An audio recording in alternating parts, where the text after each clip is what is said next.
We are joined by Chief Dan Eggleston, the new IAFC president. And Chief, I first want to just congratulate you on your new presidency and what you have ahead of you. Of course, you being a fire chief, 16 years out in Virginia with Albemarle County, you have an interesting perspective of working there and then working with the organization. Talk to me about the growth and what it translates in between two of your responsibilities.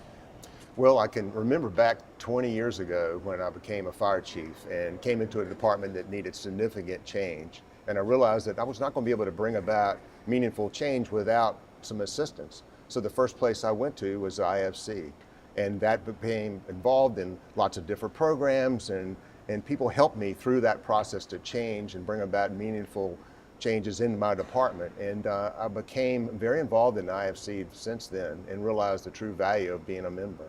Yeah, and when you have on the ground training and you're in the trenches, it really means something and it really translates. It's certainly, it brings value to a fire chief when you know that you have an association with such resources there and mentors and people that are willing to help you out. It's a tremendous resource there. I want to get to the future, this year ahead of you. I'm sure there's a lot of things on your plate and a lot of ideas you have and goals. What do you see as some of the really priority agenda items for your upcoming year as the new president? Well, we certainly want to remain engaged with our members. That's our number one goal, is to continuously practice our tenets to lead, educate, and serve. Right. And stay engaged and bring true value to our membership. I'm really excited because we've had such a great start this year in terms of our international presence. So I want to remain focused on that. And also I think we want to stay focused on educating our legislators. There's a lot of changes going on in the U.S. right now. Yeah. And we want to stay up front in terms of our needs to provide fire and EMS protection to our communities. And last but not least, I think it's really important just to continue to stay engaged and educate our members, because our communities are shifting. Priorities are shifting.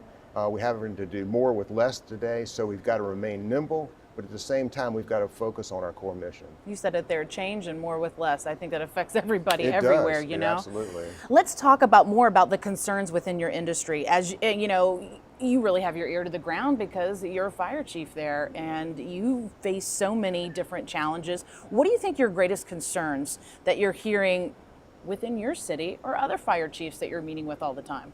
Well, I think our communities are changing. They're growing in some cases, they're evolving in a lot of cases, and our role as a fire department obviously changes with our community. So we've got to remain focused on keeping up with those changes, engaging with the local legislators as well as the community members, being out front, being public, but at the same time making sure that we stay focused on what our core mission is. But I think remaining nimble and remaining focused on what the community's needs are certainly going to be a focus of the fire department in the future.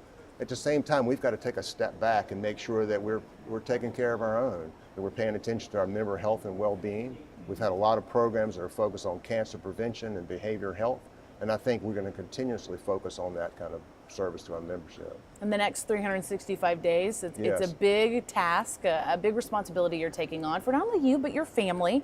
What are you most looking forward to as you take on these responsibilities and really to this week here? Well, I'm looking forward to catching up with people here at the conference and engaging with our members and getting feedback on their experience as an IFC member here at the conference, as well as other services throughout the year, and really listening to what they think is important to themselves as a member.